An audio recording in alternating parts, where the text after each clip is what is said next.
Assalamualaikum dan salam sejahtera kepada semua pelajar PSB tingkatan 1 SMK Gadong Beaufort. Pada minggu lepas kita telah mempelajari tentang seni halus. Minggu ini cikgu akan menghuraikan tentang seni reka dan seni kraft. Objektif pelajaran kita pada hari ini ialah melalui slide ini pelajar akan dapat mengetahui berkenaan dengan seni reka dan seni kraft dari segi sejarah, tokoh dan karya, pertubuhan dan persatuan, dan institusi. Sebelum kita pergi kepada sejarah seni reka, kita lihat dahulu perbandingan di antara seni halus, seni reka dan seni kraft. Seni halus ialah seperti lukisan, catan, arca dan cetakan. Seni reka pula terdiri daripada reka bentuk teknologi, rekaan grafik, rekaan fashion, seni reka animasi, komunikasi visual dan teknologi kreatif. Seni kraft pula terdiri daripada batik, tembikar, ukiran kayu, tenunan, anyaman, tekatan, seni kertas, kraft sabun, kraft manik dan kraft lilin.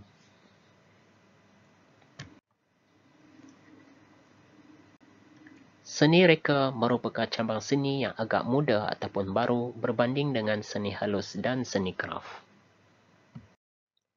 Seni reka boleh dibahagikan kepada 3 bidang yang utama, iaitu komunikasi visual, reka bentuk teknologi, dan reka bentuk persekitaran. Di dalam buku teks PSB tingkatan 1 tidak dinyatakan secara khusus tahun bila sejarah seni reka bermula. Walau bagaimanapun, kewujudan kursus seni reka secara formal di Institut Teknologi Mara, Universiti Sains Malaysia, Universiti Malaysia Sarawak dan institut swasta merupakan permulaan kepada sejarah seni reka di Malaysia. Seterusnya, seni reka di Malaysia terus berkembang dengan penubuhan Majlis Reka Bentuk Malaysia dan Majlis Inovasi Negara. Seterusnya kita lihat kepada tokoh dan karya dalam seni reka. Tokoh yang pertama ialah tokoh reka bentuk teknologi iaitu Zulkifli Harun. Beliau merupakan pereka cipta peralatan berteknologi dalam pelbagai sektor. Tokoh kedua ialah tokoh seni reka grafik iaitu Haji Hashim Hassan. Beliau memenangi pertandingan mencipta logo Hari Kebangsaan pada tahun 1980, 81, 83, 84, 85, 86, 87 dan 1991. Beliau dikenali sebagai bapa logo Hari Kebangsaan. Tokoh yang ketiga ialah tokoh reka bentuk fashion yang bernama Jimmy Cho. Beliau mendapat gelaran profesor dari University of the Arts, London dan juga mendapat anugerah Order of the British Empire, Knighthood daripada Queen Elizabeth II di England pada tahun 2002. Tokoh yang seterusnya ialah tokoh seni reka animasi bernama Hassan Abdul Muttalib. Beliau merupakan pencipta animasi pendek iaitu Sang Kancil dan Buaya dan Sang Kancil dan Monyet, iaitu sebuah animasi pendek yang popular di kaca televisyen Malaysia suatu ketika dahulu. Tokoh kelima ialah tokoh komunikasi visual bernama Ahmad Haji Zainuddin. Beliau merupakan tokoh yang mempelopori kepimpinan reka bentuk. Tokoh keenam iaitu tokoh reka bentuk teknologi kreatif bernama Lim Kok Wing. Beliau adalah Presiden Lim Kok Wing University of Creative Technology, iaitu sebuah institusi swasta yang berkhusus dalam kajian seni reka. Beliau juga mendapat anugerah Father of Innovation in Africa. Pelajar-pelajar yang dikasihi sekalian, seterusnya kita tengok kepada pertubuhan seni reka. Pertubuhan yang pertama dinamakan Majlis Reka Bentuk Malaysia. Pertubuhan ini telah ditubuhkan pada tahun 1993. Tujuan penubuhannya ialah untuk membuka masa depan inovasi dan reka bentuk di Malaysia.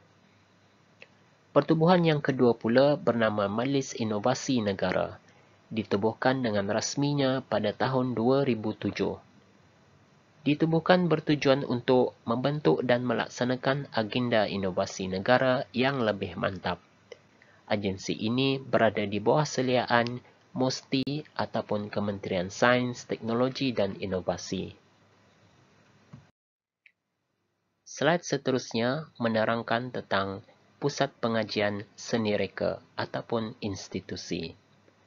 Institusi ini terbahagi kepada 3, iaitu yang pertama, Institut Teknologi MARA. Institusi ini mengkhususkan dalam kajian seni reka melalui kewujudan Jabatan Seni Lukis dan Seni Reka pada tahun 1967. Institusi kedua ialah Universiti Awam, seperti Universiti Sains Malaysia, Universiti Malaysia Kelantan, Universiti Putra Malaysia, Universiti Tun Hussein On, dan Universiti Malaysia Sarawak. Ketiga, institusi pendidikan tinggi swasta, contohnya Center for Advanced Design, Malaysian Institute of Art, dan Lim Kok Wing University of Creative Technology. Baiklah pelajar-pelajar sekalian, tadi kita telah mengetahui tentang seni reka. Sekarang kita akan menghuraikan tentang seni kraft. Seni kraft di Malaysia boleh dikaitkan dengan kerja tangan yang diusahakan oleh masyarakat Melayu di Kelantan, Terengganu dan Pahang sekitar tahun 1780-an. Pada masa tersebut, mereka menghasilkan rekaan seperti keris, perahu payang, wau dan gasing. Apabila kedatangan imigrasi ataupun pendatang luar seperti kaum Cina dan India, maka pengaruh rekaan tempatan telah berubah. Proses pencampuran budaya ini boleh kita lihat pada rekaan yang terdapat pada ukiran kayu, sulaman dan barang kemas. Seterusnya, kita akan mempelajari tentang jenis-jenis seni kraft. Seni kraft boleh dipecahkan kepada 2 bahagian, iaitu seni kraft tradisional dan seni kraft moden. Contoh-contoh seni kraft tradisional ialah batik, tembikar, ukiran kayu, tenunan, anyaman dan tekatan. Manakala seni kraft moden ialah seni kertas seperti quilling dalam gambar di sebelah, kraft sabun, kraft manik, kraft lilin dan kraft tali. Pelajar-pelajar sekalian, seterusnya kita akan mempelajari tentang tokoh dan karya seni kraft. Tokoh atau pakar rujuk ini dipanggil dengan nama adik guru. Tokoh batik ialah Yusuf Haji Abdullah. Beliau pernah mengikuti kursus seni kreatif dalam bidang seni halus di Universiti Sains Malaysia. Beliau dianugerahkan adik guru batik. Tokoh kedua dalam bidang tembikar. Beliau ialah Zamari ataupun Zamri Pandak.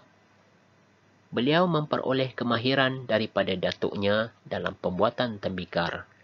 Beliau pernah menerima anugerah Seal of Excellence. Beliau adalah adik guru kraft labu sayung.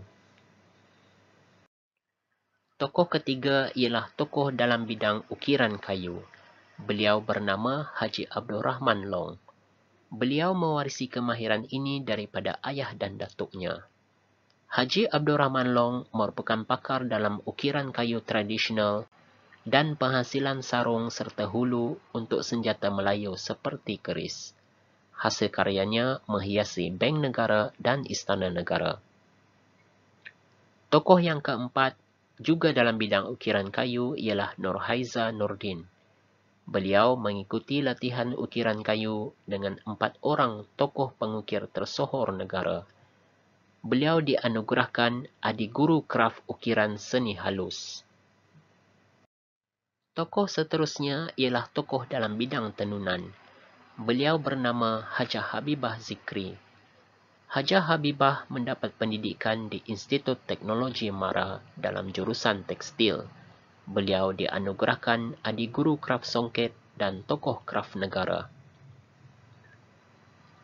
Kemudian tokoh dalam bidang tenunan seterusnya ialah Hajah Natipah alias Nortipah Abdul Kadir.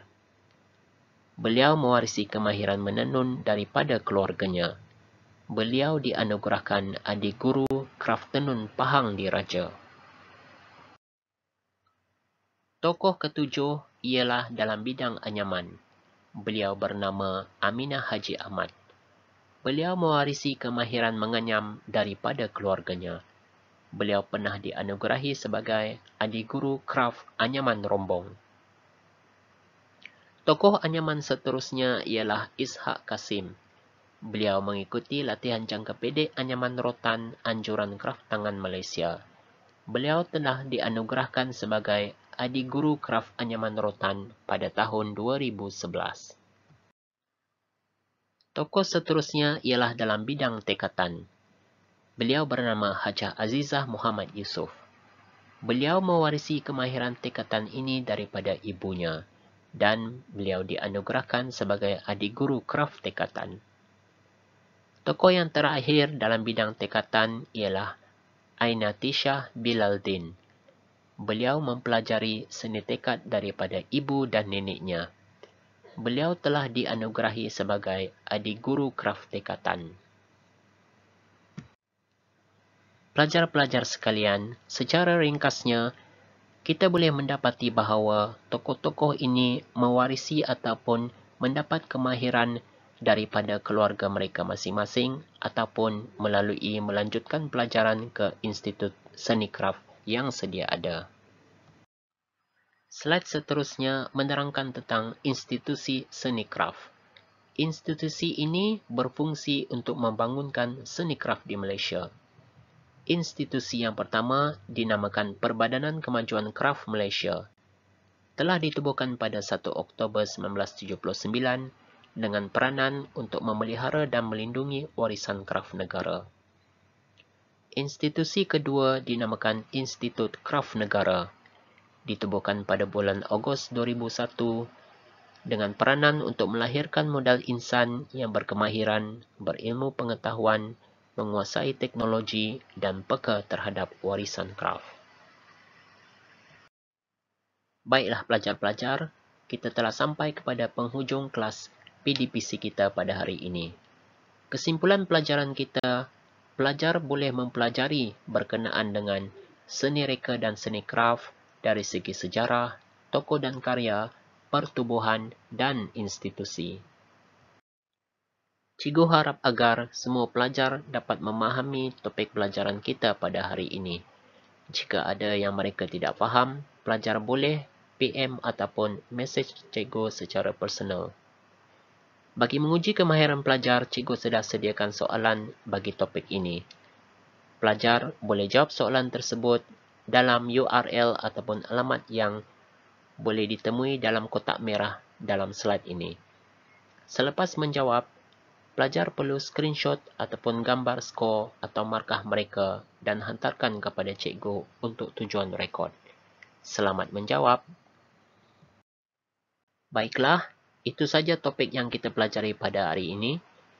Cikgu harap kita akan berjumpa lagi pada topik yang akan datang. Sekian dan terima kasih. Assalamualaikum warahmatullahi wabarakatuh.